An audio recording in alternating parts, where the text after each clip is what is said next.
This lesson is about telling whether something is linear or what we call nonlinear. Now, we talked about this in class for a little bit. The graph of a linear function shows a constant rate of change. And you might say to me, Miss Lean, we never talked about constant rate of change. Ah, but we did. The word that I used, though, was pattern. What we're looking for is the constant addition or subtraction in the table. So it would make sense that if a linear function has a constant rate of change, then a nonlinear function does not have a constant rate of change. So its graph is not a line.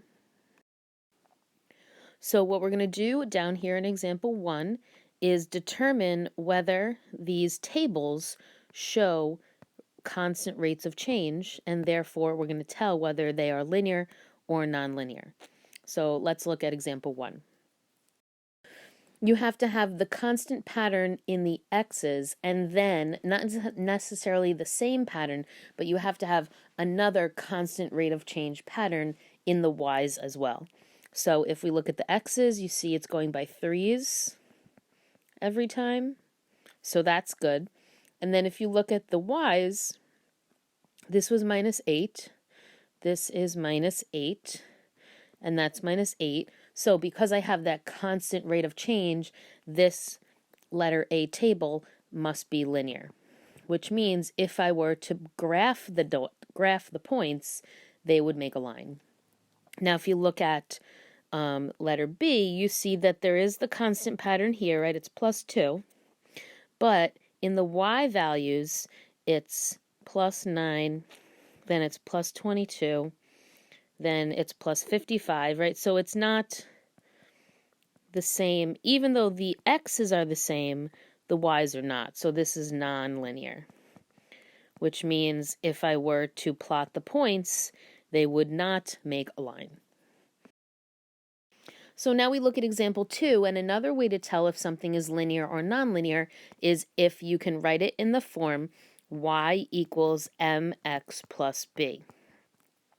So letter A might not look like it's in y equals mx plus b form, but if you distribute the 4, you'll get y equals 4x minus 4, which hopefully you would definitely say is y equals mx plus b, so therefore this is linear. Letter B is not, because none of the ones that we graphed had a variable in the denominator of a fraction. That's something that definitely makes something not linear, is having a variable in the denominator of a fraction. So this is nonlinear. And I'll put just like an arrow to point to show that that's why. Another way that you can determine if something is linear or nonlinear is just by looking at it in a graph. Now, it doesn't get really complicated because all you have to do is say to yourself, is it the picture of a line? And a line is straight. There's no such thing as a curvy line. So when you look at letter A, is this a line? No, of course not. So this would be nonlinear. Letter B, when you look at this picture right here, is this blue thing a line? And the answer is yes, of course it is. So this is linear. So we can look at linear in a table, we can look at linear in an equation, and we can also look at it in a graph. Two accounts earn different types of interest. The table shows the balances of each account for 5 years. Graph the data and compare the balances of the accounts over time. So I'm going to start setting up my grid. I'm going to make my axes. I'm going to be in the first quadrant only because everything is positive. My x-axis is going to be years, and my y-axis going to be balance. And I think I can,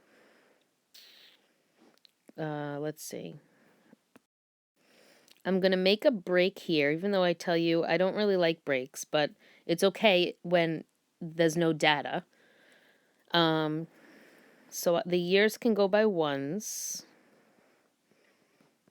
And what I want to do with the y's is let's make this 100. And then we can go by tens. So this will be 110, 120, 130. I'll skip 140 because I don't have room. 150, 160, 170. I'll graph account A in blue, and I'll graph account B in purple. So let me graph all the points from account A first. So we have 0, 100. Then we have 1, 110. And it's just going up by tens, so that's very simple.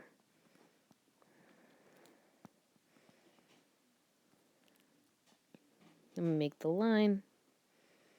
Oh, I just gave it away.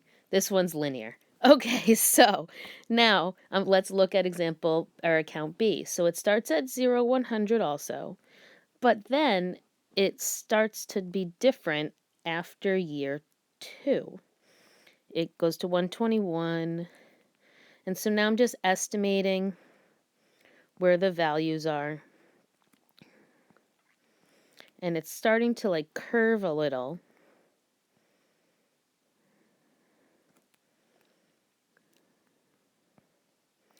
Oh, now it's really sweeping up there. All right, so now I'm not going to do like what I did with scatter plots and make a line of fit. I'm going to actually connect all the dots to show that it's not linear. And it wants us to also graph, and then we also have to compare. So what I'll say is account B gets larger as the years grow. Okay, so now this last example is for you, this practice section. All you have to do is write linear or nonlinear. This first one is linear. This second one is nonlinear. Even though it's made up of 2 lines together, it's not one continuous line. This one is linear. I told you that you can't have a variable in the denominator, but you can in the numerator, and this is what it would look like in y equals mx plus b form. And this last one is nonlinear because another thing that you're not allowed to have other than variables in the denominator is exponents. Exponents make things nonlinear. All right, if you have any questions, write them down and ask me when you come to class.